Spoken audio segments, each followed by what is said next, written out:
অনেকে ভাবছেন হয়তো তারেক রহমান ডক্টর ইউনূসকে প্রেসিডেন্ট বানাবেন এবং সেই পদে বহাল রাখবেন। কিন্তু আমার মতে তা মনে হয় না। তারেক ভাই কোনো দিনও সেই সুযোগ ডক্টর ইউনূসকে দেবেন না মনে হয়। এখন কথা হলো, কিছুদিন আগে জামাত নেতা আবদুল্লাহ মুহাম্মদ তাহের যা বলেছিলেন, ভারতের আনন্দবাজার নাকি রিপোর্ট করেছিল যে তারেক রহমান ৩ শর্তে দেশে আসছেন।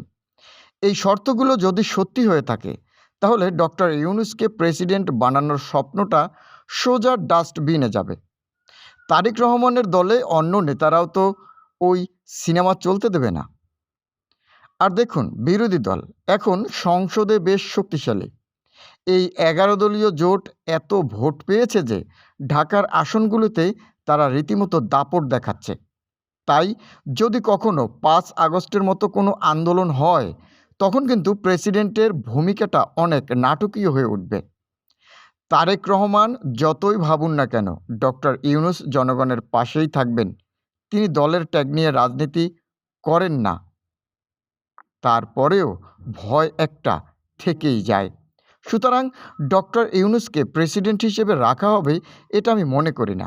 তবে দেখা যাক, কিছুদিনের মধ্যেই হয়তো জানা যাবে আসল প্রেসিডেন্ট কে।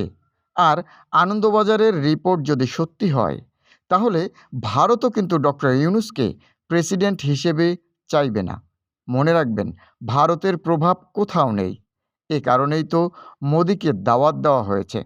দেখা যাক এই নাটকের পর্দা কবে নামে এবং শেষ পর্যন্ত কে হন বাংলাদেশের নতুন প্রেসিডেন্ট।